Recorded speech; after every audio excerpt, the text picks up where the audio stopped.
Subscribe to our YouTube channel and press the bell icon to get the latest updates.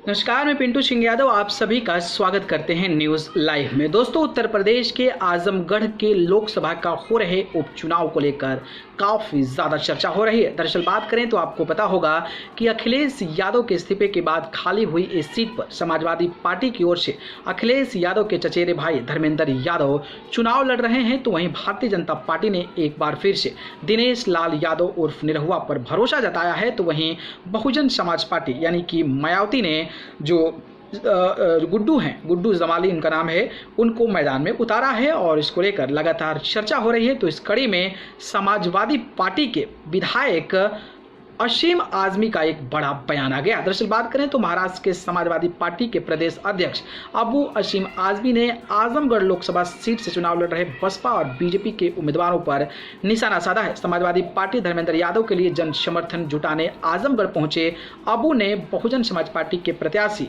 Shah Alam, Guddu Jamali और BJP के नेता दिनेश लाल यादव निरहुआ पर जमकर लताड़ लगाई है और बड़ी बात कह दी है। उन्होंने गुड्डू जमाली को जहां थूक कर चाटने वाला करार दिया, तो वहीं निरहुआ को लेकर कहा कि ठुमका लगाने वालों को आजमगढ़ की जरूरत नहीं है।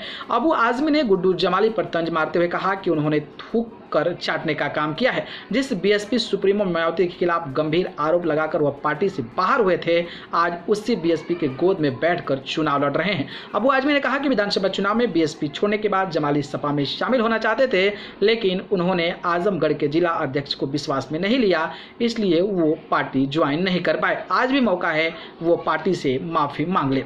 ठुमका लगाने वालों को नहीं, गंभीर नेता की जरूरत। अबू का अगला निशाना बीजेपी के प्रत्याशी दिनेश लाल यादव उर्फ निरहुआ पर था, जिसके बारे में उन्होंने यह तक कह दिया कि वह निरहुआ ठुमका लगाने वाला है और आजमगढ़ की जनता को ठुमका लगाने वालों की जरूरत नहीं है। उन्होंने कहा कि आजमगढ़ की जनता को एक गंभीर नेता की जरूरत है जो मजबूती से यहाँ की समस्याओं को सदन में रख सके। अबू ने सपा कार्यालय में मीडिया को संबोधित करते हुए कहा कि आजमगढ़ समाजवादियों का ही गढ़ नहीं बल्कि धर्मनिरपेक्षता का भी गढ़ है और हमें पूरा भरोसा है कि सपा उपचुनाव में प्रचंड बहुमत से जीत दर्ज करेगी। उन्होंने कहा कि बीजेपी में केवल सपा लड़ रही है जबकि बीएसपी और कांग्रेस अपना वजूद खो चुकी है। वहीं बात करें तो जुमे पर हुई हिंसा पर क्या बोले। जुमे के दिन प्रयागराज और सहारनपुर सहित देश के कई इलाकों में हिंसक झड़प पर समाजवादी पार्टी के नेता ने कहा कि जब प्रधानमंत्री के खिलाफ टिप्पणी करने वालों को जेल भेज दिया जाता है तो पैगंबर साहब के खिलाफ बोलने वाले नुपुर शर्मा को जेल क्यों नहीं भेजा जा रहा है। अगर नुपुर शर्मा को जेल भेज दिया जाता तो इस तरह की समस्याएं नहीं आती। वहीं उन्होंने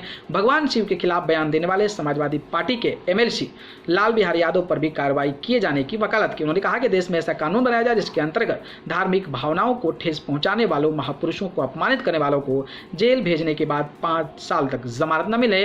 उन्होंने हिंसक प्रदर्शन के बाद आरोपियों के घर पर चले बुलडोजर पर विरोध जताते हुए कहा कि इससे लोकतंत्र को समाप्त हो जाएगा।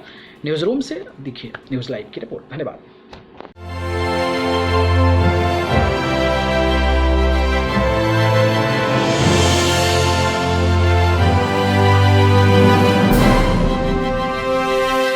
Subscribe to our YouTube channel and press the bell icon to get the latest updates.